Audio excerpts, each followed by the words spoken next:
তো বন্ধুরা, আবারও আপনাদের সামনে গিজার ফিটিং এর কাজ নিয়ে হাজির হলাম। তো এটা ইকো ব্র্যান্ডের গিজার।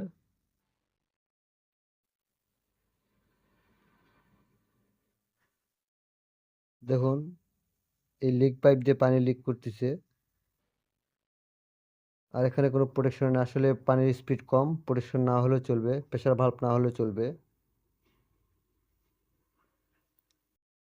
দেখুন, এই লিক পাইপগুলো ভিতরে নড়াচড়া করতেছে, যার কারণে লুজ ফিটিং, যার কারণে এগুলো জায়গা দিয়ে পানি লিক করতেছে।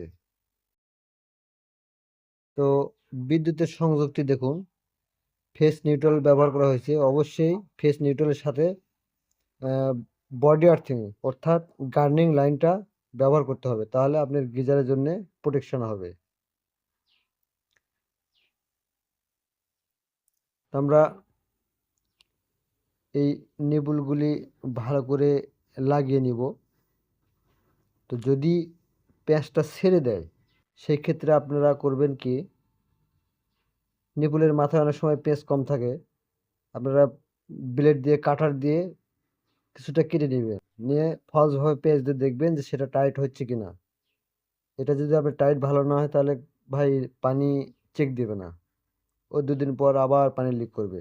সুন্দর করে এটা টাইট দিতে হবে। দেখুন, ভালো করে টাইট দেওয়ার পরে এটা আর লিক পাইপটা ভিতরে আর নড়াচড়া করবে না।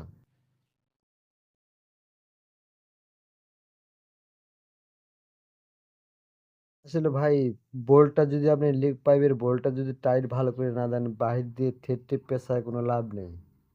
যে সকল নতুন টেকনিশিয়ান ভাইয়েরা কাজ করে, যাদের এইসব কাজ সম্পর্কে ধারণা নাই, হয়তো তারাই কাজটি করেছে। তো আমরা আবার এই লাইনটি ভালো করে রিপেয়ারিং করতেছি, খুলবো। আর এখানে ইউনিয়নে ওয়াশারটি লাগাবো।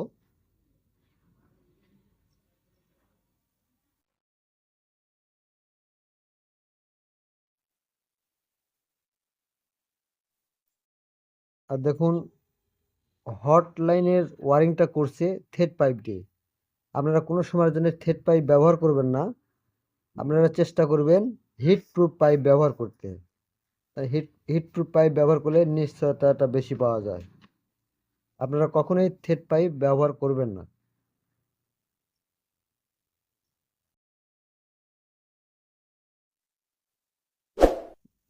আর লড়াচড়া করতেছে না,